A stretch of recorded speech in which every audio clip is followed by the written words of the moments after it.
Pero ito may lumalaganap ngayon na katarantaduhan na naman. Yan pong tayong lahat siguro, o majority sa mga gumagamit ng Facebook, ang ginagawa ngayon ng fake account. Pakina mo nga yung bed natin. Alam po ninyo, mabuti na lang ito'y nabuo ngayon. Ngayon, siyempre, marami nababahala dahil nga dyan sa, anti-horror, horror bill na yan, hindi na terror yan. Horror na nangyayari ngayon, mga kaibigan. Sipin ninyo, ang paniwala ngayon ng marami, ito'y may kaugnayan dyan para takutin ng mga tao. At yan na nga, yung pangamba na baka yan gamitin laban sa mga fan. Dahil yung mga fake account na yan, ay halimbawa, nag-post ng kung ano-ano, di ba? Sasabihin ikaw yun. Alam niyo naman yung hindi sila yun Di ba? Kalukuhan yan pero yan ni-report na sa Facebook. May mga litrato, yung iba nga, karamihan wala litrato. Ang problema, may mga litrato, pwede rin nilang gamitin nyo. Katulad ng hayop na yung mga gustong sumikat, gusto nila maagaw yung mga nakikinig sa akin, nakala nila yun ang paraan. Ginagamit yung litrato ko, tinatabi sa mukha nila. Akala tuloy, quit ko sila Mga kaibigan, akala nila yung quit ko nandito malapit sa mukha ko. Nandito sa baba yung quit ko Ba't ako magkakaroon ng quit sa tabi? Di ba? Sa tabi ng mukha ko. At saka nababahala ko, baka magkapalit pa kami ng mukha Sus Mariosep, mga kaibigan. Nung tignan ko ano ba ito? Nguso na tinubuan ng mukha. Ang lakas ng loob, gusto lumebel. Hoy, hanggang fake news ka lang talaga. Hindi ka pwedeng broadcaster. Kahit ano, magtitihaya pa kayo ni Mocha Uso sa karsada, hindi kayo magiging broadcaster. Kasi, nabanggit ko, imbestigahan yung OWA. Kung sino o kung yung OWA na yan ay hindi ginamit para pagkakitaan yung pera dito sa mga overstaying na OFW na ikinuwaranti nila. Sipin mo, OFW, dito na overstaying sa atin, akalain mo yan? Hindi na overstay dun sa mga pinanggalingan nilang bansa Diyan sa mga motel, tsaka sa hotel. Na overstaying yung mga OFW. Fake news ba yon? Mga gago. Mga kaibigan, may nanganak pa, may namatay pa. Di ba? Ngayon, tignan ninyo yung mga nasa airport, mga nakahilata ron sa sa ito tawag mo nito, baldosa sa airport. Ngayon, yan nga ginagamit nila. Di syempre, iuugnay na yan dyan. Pero ganun pa man, ako hindi ako umuusga kasi alam ko issue. Antayin muna natin, lumabas yung investigasyon ng ginagawa ng Facebook. Pero kasi sa krimen, bakit iniuugnay ito ngayon dun sa terror bill? Kasi nga sa krimen yan di ba? Yung paggawa niya dahil cyber crime yan mga kaibigan Ngayon, sa krimen kasi, halimbawa, ito binabanggit din natin sa nakaraan. Halimbawa, kilala kang magnanakaw dahil may record ka, kaya nakulong ka na sa pagnanakaw. Di ba?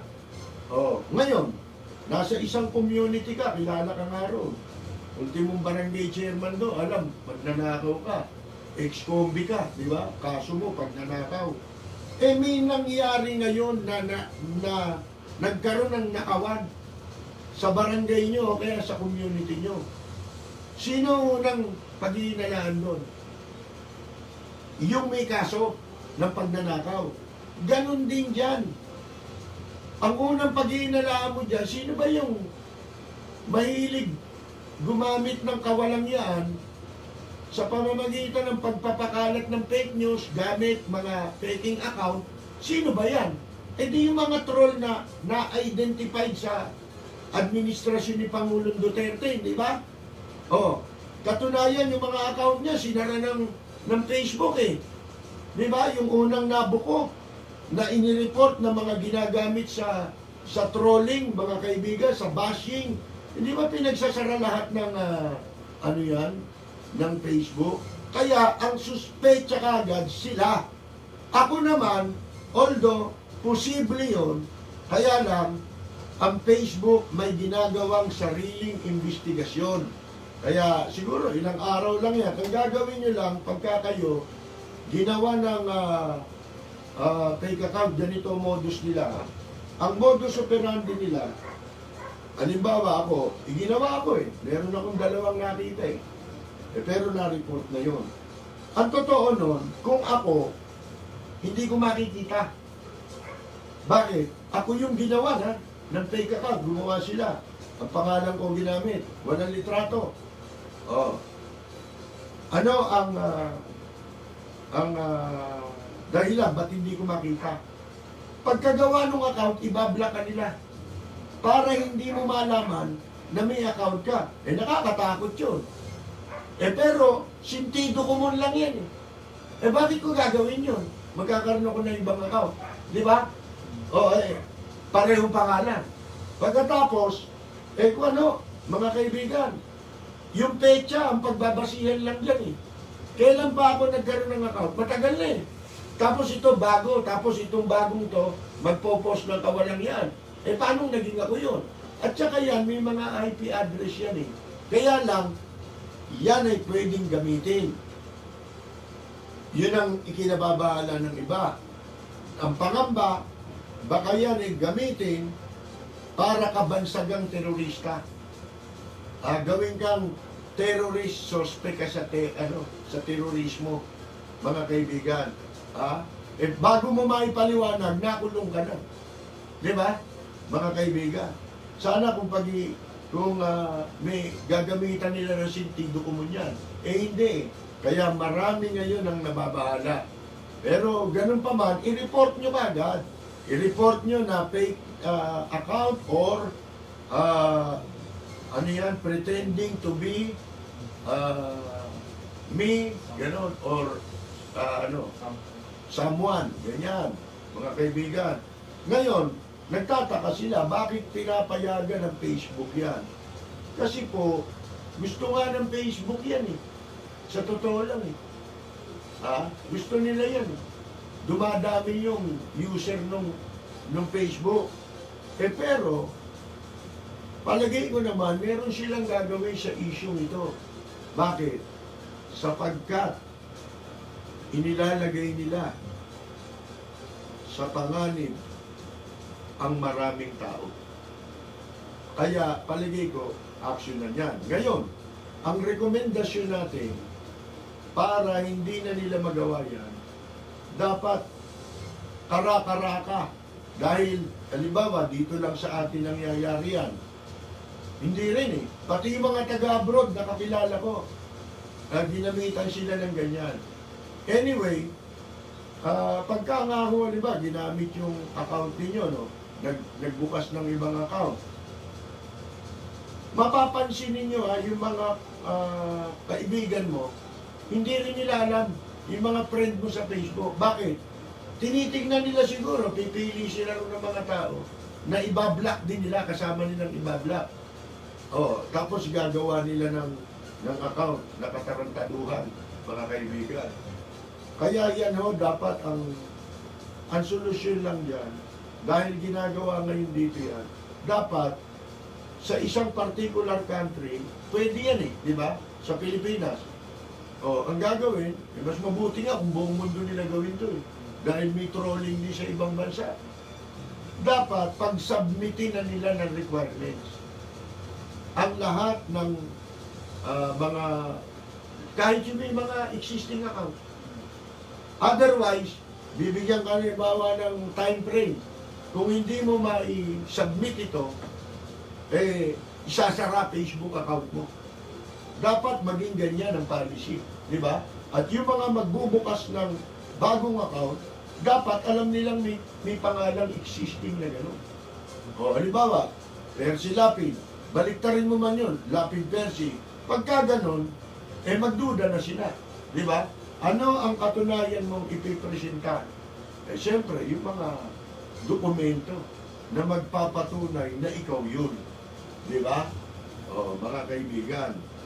Yun o yun eh. Baka natin kung magagawa po yan ng, ng Facebook.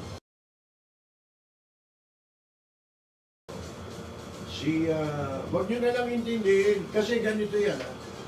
Yung pong mga yung mga nambabas, mo, ginagamit pa ako kasi gusto nilang makuha yung views ko. Akala nila ganun yun. Kasi puro bobo yung, ang tayo ko naman doon sa iba, nagtataka lang ako, nanonood pala kayo ng gano'n. Alam naman ninyo ano yan eh. Una, notorious na sa fake news yung mga yan eh. Di ba? Na-expose na yan sila eh. Pagkatapos, pag pinanood mo sila, natulungan mo sila. Di ba? Bakit? Nadagdagan yung views, pagkakakitaan nila tayo. Hindi ba ganun din ang ginawa dito kay Kabayong Marcos? Ako, alam ko, kasama sila ron eh. Sila yung ginamit eh. Na troll. Ano nangyari? Di ba ang dami sumausaw? Kasi nakita nila, dumami yung views natin, nadagdagan ng mga nagbalik loob. Di ba? Ano nangyari? Di ba, ano tayo, pinoprovoke tayo? Pinatulan ko ba yan? Ba't ko papatuloy? Sino yung mga kamuting hinduropot na yan? Naglitawan lang yan. Ha? Ba't ko naman babanggitin ang pangalan nila rito? Di sumikat pa sila. Nadagdagan sila ng following. Yun ang mangyayari. Pagka tinangkilik nyo, yun ang problema eh. Dito sa atin kasi lahat tinatangkilik. Di ba? Hindi nyo alam, pinagkakapirahan yung panonood nyo. Yun ang problema doon. Kung ako sa inyo, hindi ko ignore ko yan. Meron tayong kasabihan sa English. I only cross a saber with my peers. Hindi mo naman ka-level yan eh. Di ba? Hindi yata nag-aral ng elementary yung mga yan. Paano mo paliliwanagan yan? Di ba? Mga kaibigan.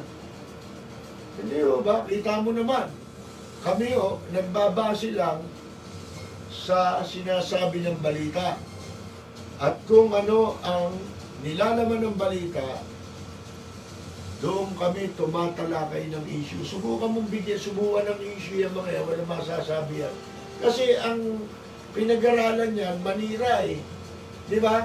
Yun ang hinahanap niya, sino sisiraan para kumita tayo. Dagdag sa kanila yun eh. Madagdagan sila ng 10. Kasi malaking bagay sa kanila yun. Mga kaibigan. Kaya pag nanonood ka niyan, parang duda ako sa'yo. Di ba? Mukhang nagkamali ka ng pakikinig sa akin. Pwede ka na lumipat doon. Di ba? Yun ang katwiran ko eh. Saan kayo nakakita ng programang nagbablock? Ako lang yan eh. Binablock ko yan kasi walang ibang paraan. Para mo malipol yung mga yan. Bayaan mo sila magsama-sama. Pagka lahat ng tao nagbablock ng ganyan, yung mga hindi totoo account, ang litrato, aso, kung ano-ano nililitrato, mga kaibigan, may litrato pa, demonyo sila eh. Mga kaibigan. Pagka yan, binlock ninyo lahat yan, nakita ninyo yan. Binlock nyo. Ang mangyayari niya, pag na-block na lahat yan ng matitinong tao, puro siraulo na sila. Isang society na sila ng mga siraulo. Yun ang mangyayari. Report nyo raw yung page. Yan, sa mga nanonood, Jermaine Isidro Aguila, ay atin pong binabati. si Kaka Mori, oh, si Santoni Beronque. Salamat sa inyong suporta. Yung ulit. Rolly Grande, mga kaibigan. Si Sir Rolly Grande, direct. Rolly Grande. Kilala mo ba yan? Eh, hindi ko kilala personal. Si Direct Rolly Grande ay kinararangal ko maging kaibigan sa Facebook. Alam niyo kung bakit? Kamukha rin niya nila, iba-iba lang, Diba?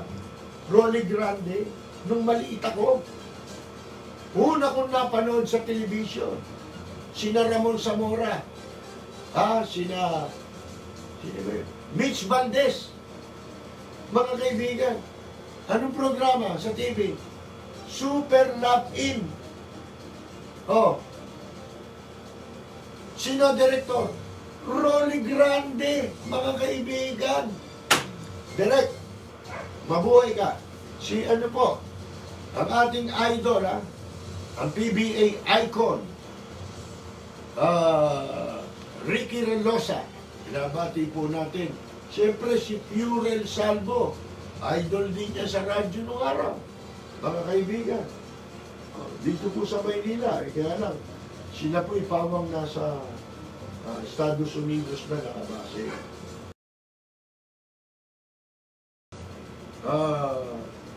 Right, ignore everything that is undesirable. Hindi, tsaka yan, ginagawa nila yan para ma-distract tayo sa issue. Pag sila tinalakay natin, hindi na natin matatalakay yung tunay na issue. Ano mangyayari? Talo tayo. Bakit? Sisikat pa sila eh. Sipin mo, pag-uukulan mo sila ng oras. Di ba? Hindi pangalan, huwag niyong babanggitin. Mga kaibigan. Kaya ko nandidire ko dyan. Kayo ba, hindi kayo mandidire? Makilala niyo tao. Ano pangalan mo? Ako si, ganito. Ano ba trabaho mo? Troll. Basher. Anak ko nun. Hindi mo mandidire nun. Mga kaibigan. Dapat yung mga pinagdidirihan yan.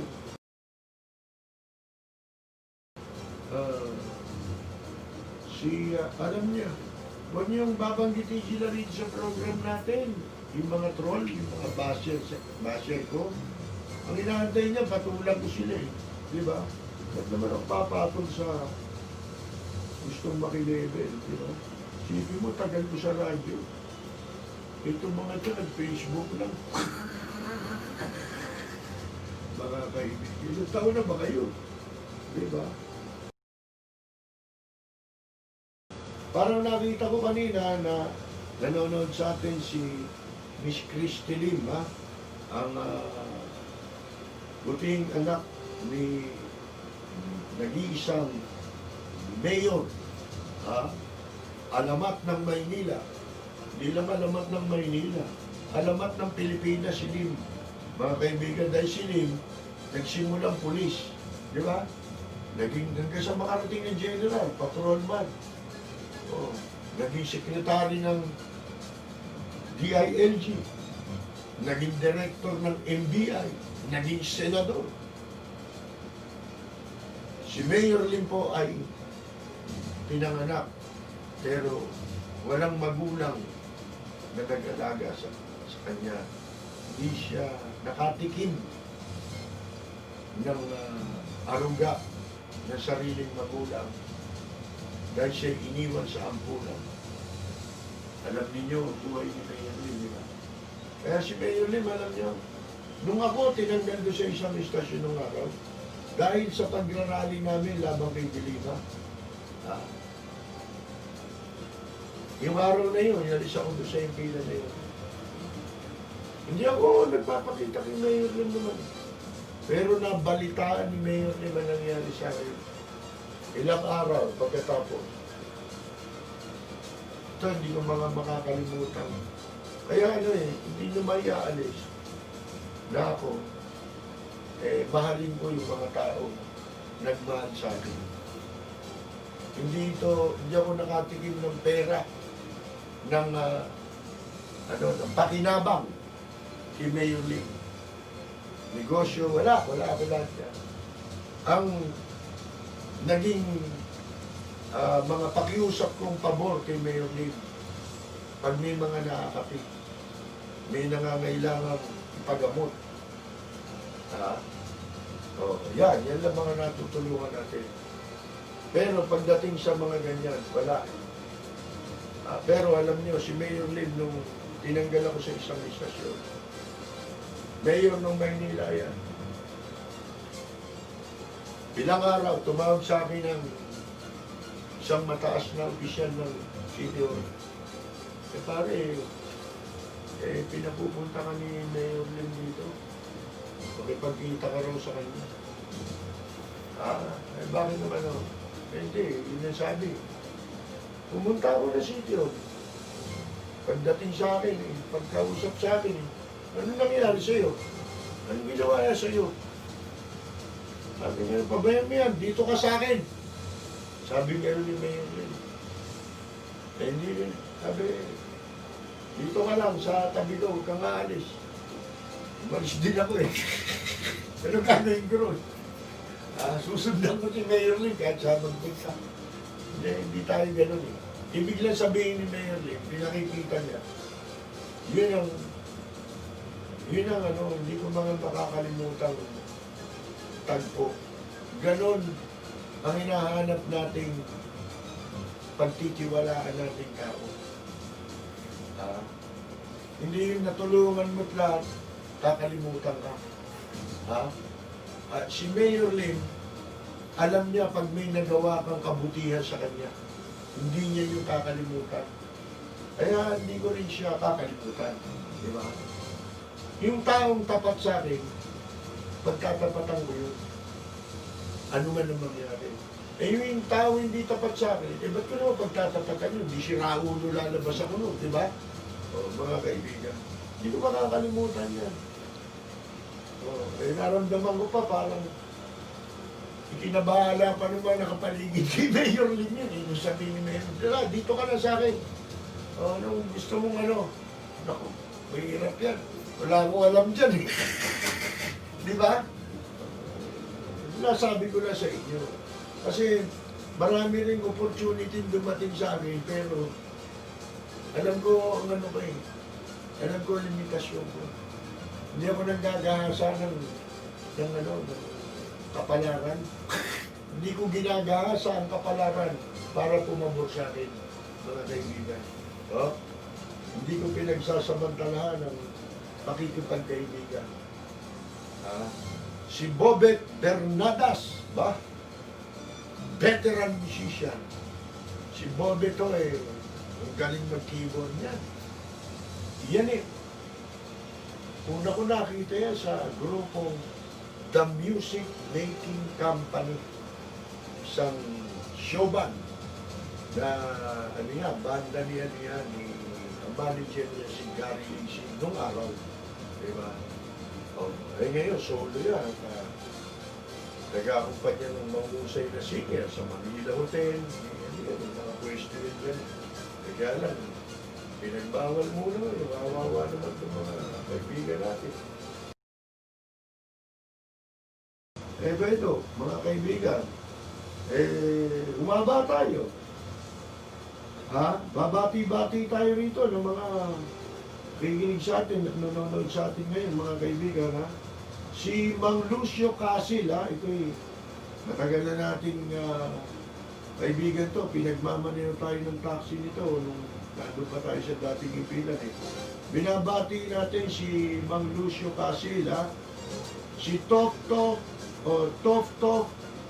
Grances David, at ang mga miyembro ng Radyo 5 Taxi Squad. Si Mary Lewis at ang apo.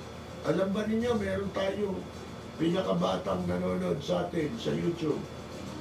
1 year old and 8 months. Kabisado tayo. Kasamang nanonood ng lola niya, si Mary Louise. At itong si Joanna Digos, ang kanilang pamilya, at ang anak din niya na si Rizu, 11 years old. Itong si Rizu, mga kaibigan, paborito nito yung happy birthday song natin eh. O dito sa mga nakasubaybay sa atin ngayon, siyempre yung ating mga katropang Lapid Fire.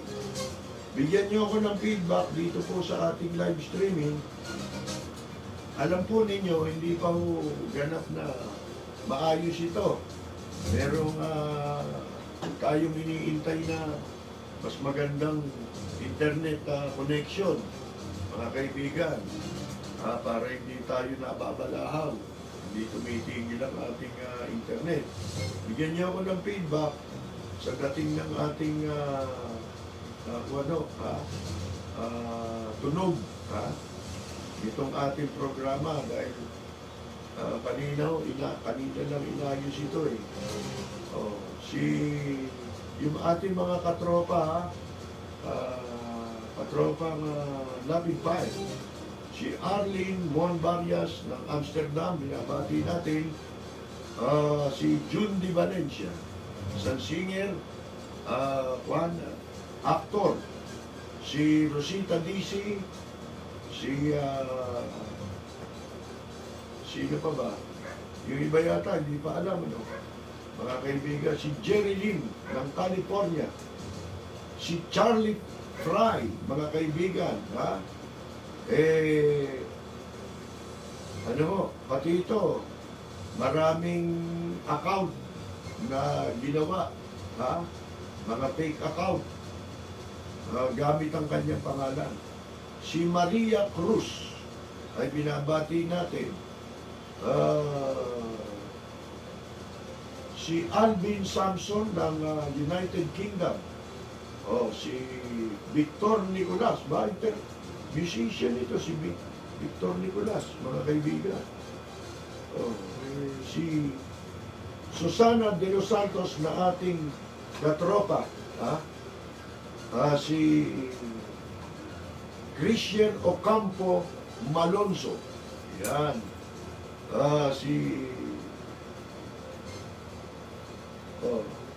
Bataan Pet, sabi niya, automatic US citizen ba? Pagka pinanganak sa model. Pagkakaintindi ko kasi mali. Nakuha na. Antayin mo mag-18 years old ka. Diba? Bago. Hindi pala. Automatic pala citizenship. Si Minda Clarinho, siguro taga-Amerika yun. Sa the Netherlands naman, sabi ni Arlie, walang dual citizen, kaya kung Dutch citizen, pamagulang, pinanganak dito, automatic. Kahit born Filipino yung magulang. Ganun ba? Parang Amerika. Di ba? Minda Clarinho, Nixon ng Torres, sa Amerika yata, 21, lumawala kasi dito eh. Dapat doon ko binabasa sa cellphone. Si Nel Tapang, si Al Bagain, ayan, si Dan Custodio, Jing Limson Palomo, si Kayito Garlan Umali, si Army Sunshine Pura, si Baste Sebastian. Tayo po ay magdadagdag ng oras, magiging 2 oras din tayo. Kaya lang ito'y parang pa lang, test broadcast pa lang ito natin. Dahil nga po, kulang pa tayo sa, alam nyo na, mga kagamitan. Ano po? Ito nakikita mo, may laptop dito, hindi mo maandar. Di ba? Mga kaibigan. Yan ganyan yan eh. Si Alex Camacho, ng Vancouver. Si Nak Ferrer, malinaw kayo dito sa Macau. Thank you Nak Ferrer di siya naglalag. Mas lalo na pag nakikabit yung ating request. Si Jenny Cruz. Jenny de la Cruz. Salamat Jenny de la Cruz si Lourdes Baltasar Cruz, at saka si Joel dyan sa San Diego, California. Nabati natin. si Arthur Angelo Pinelino, kahit saan ka pa mapunta, susundan ka namin para pakinggan. Ako, salamat Arthur. Si Alex Camacho, si Mark, ano to, Eltis de Guzman, the legend Mayor Alfredo Lim. Opo. Si June Gases ba? Ito yung mga galit na galit eh. Kilala niyo ba si June Gases? Iyan eh, vokalista ng bandang Abra Agabra. Ang mahusay din po, veteranong musician, Bobby at Noemi Gomez, di ba? Napapangin yung The Brothers Unlimited. Mabuhay kayo si Bobby. Turuan nyo nga ako mag-live stream. Yan ang gusto kong matutunan eh. Di ba? Hindi pa maganda itong dating natin, di ba? Maganda na ba ang dating natin? Nakita ba na yung pantalong ko? Hindi naman. Si Kaani Turmata Saludes. Ewan ko kung si Ka-Enyang Minay nanonood sa atin, sina Fernando Di Maandal, si Roldan Padit Jr.,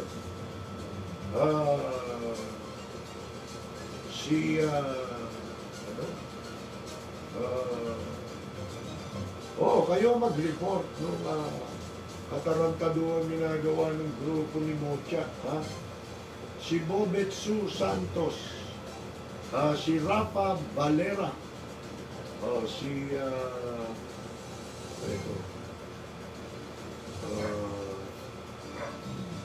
Nards Onsoy, yan, si Andrew Belhica. Imagine how moronic it would be if some moron in government deemed Percy a terrorist just because he is mad at his government and makes public and non-threatening comments about it. That's abuse of freedom. Alam nyo na. Alam na, di ba? Si Shem Kay-Huson, si Danilo Aguilar, senior dito, isang musician, naging tourist guide, pero ito, magaling na vokalista ito, mga kaibigan. Magkakapatid yan, puro kakilala namin yan. Si Emma, nandito sa Japan. Yung dati, si Maribik, hindi ko na nakikita eh. Si Maribik, dati sa Music Network eh. Bata pa yun eh, wala pa sa Music Network yun, kilala ko na yun. Kilala na namin, pamilya. Si Paul Higo, okay lang naman ang dating ng live streaming, Ka-Percy, yung background lang hindi maganda, natatapat pa sa ulo mo. Camera ho yun. Kala nila yun. Camera ho yun eh, pero hindi gumagana. Display ko lang. Tatanggalin ko yan. Si Rosita DC, yan. Si Julian Leper. Si ano ito? Karin Paharon Vinculado. Mga kaibigan, yan ang mga original. Si ano ba? At saka si TCA Cuevas. Ka-Percy, nahanap kita sa DCRJ pero wala akong nakita sa araw na ito. Yung pala, wala ka na doon. God bless. Saan ka man pumaroon, doroon din kami. Malinaw naman, signal mo dito sa Kuwait. Salamat Mr. Cuevas. Mabuhay kayo dyan sa Kuwait.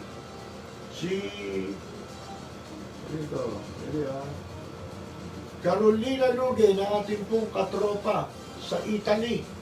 Binabati natin siyempre, Buenos Dias, Joel Diaz ng Italy, Jorge Beichong ng Tokyo, Japan, Ella Samson Albiar, ang ating pong mga matitibay na katropa. Sino pa? Si Walden Kihan ng Guam. Binabati natin isang veteran musician. Si Susana de los Santos na ating katropa. Kajun Mariano na anak ni Yumaong Judge Mariano. Si Bing Cardenas ng Washington. Binabati natin journalist, diplomat, yan si Bing Cardenas. Mga kaibigan.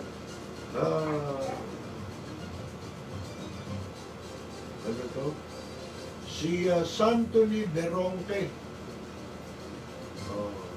Si June Perry, nabanggit na natin. Si Arvin Lam. Ba pa ba dito? Si Dennis Arce Dakiwan. Nabati natin si Dindo Bernal Cesar. Si Melvin Garcia. Ako ka-Percy for protection lang.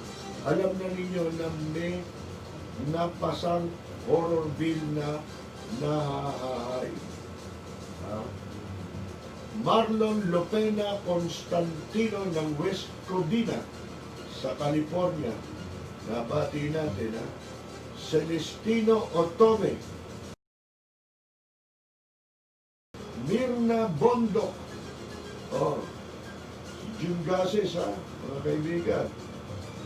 Si Fonda Ziba.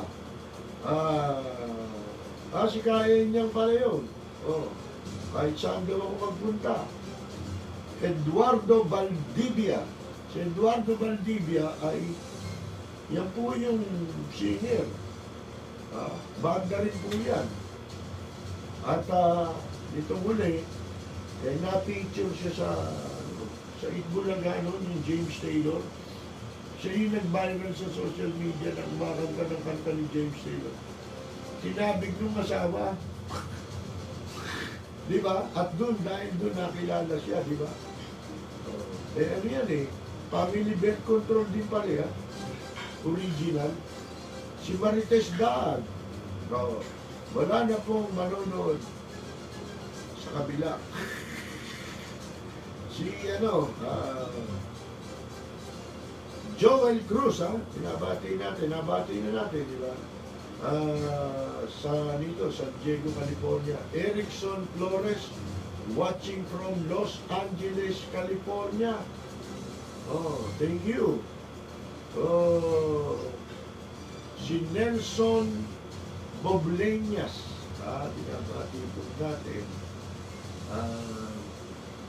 Hindi ko nabasa ito. Watching,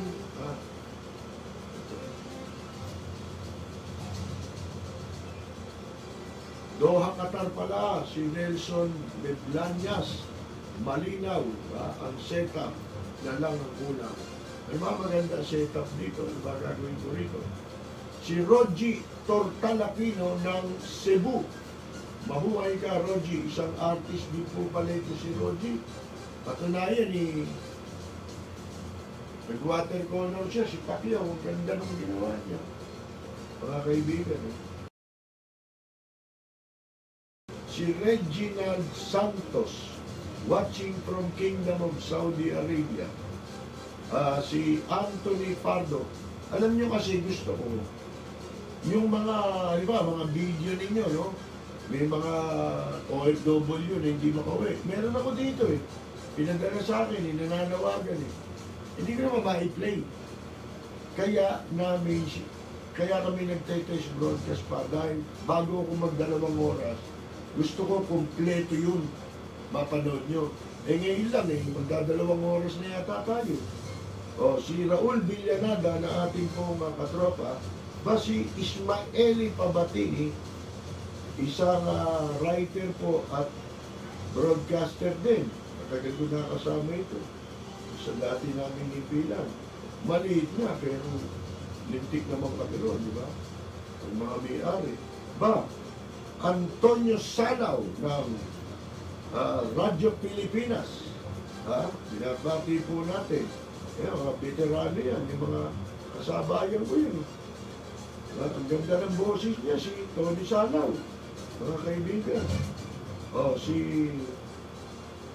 Mga organic yan ng ng Philippine Broadcasting sa gobyerno.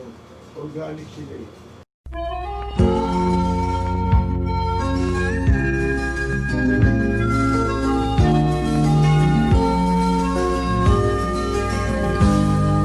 Sa bayan ko ay isa ang lahi, dito'y wala ang pagkukunwari. Hindi padadaig, sadyang kilala sa daigdig, may pagkakaisa sa bawat nais.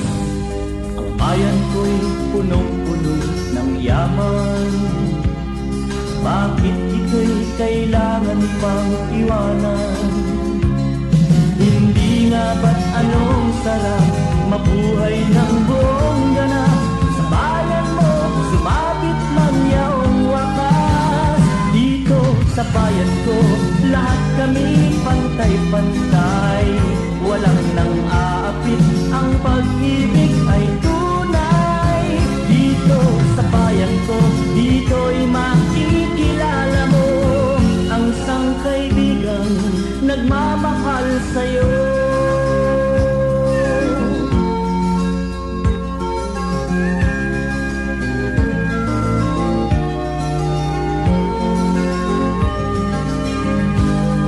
Ang bayan ko'y punong-puno ng yaman, bakit ito'y kailangan pang iwanan? Hindi nga ba't anong sarap mabuhay ng buong ganap? Sa bayan mo, sumapit ng yaong wakas. Dito sa bayan ko, lahat kami pantay-pantay. Walang nang aapit, ang pag-ibig ay tunay. Dito sa bayan ko, dito'y makikilala mo ang mga kaibigang nagmamahal sa'yo. Dito sa bayan ko,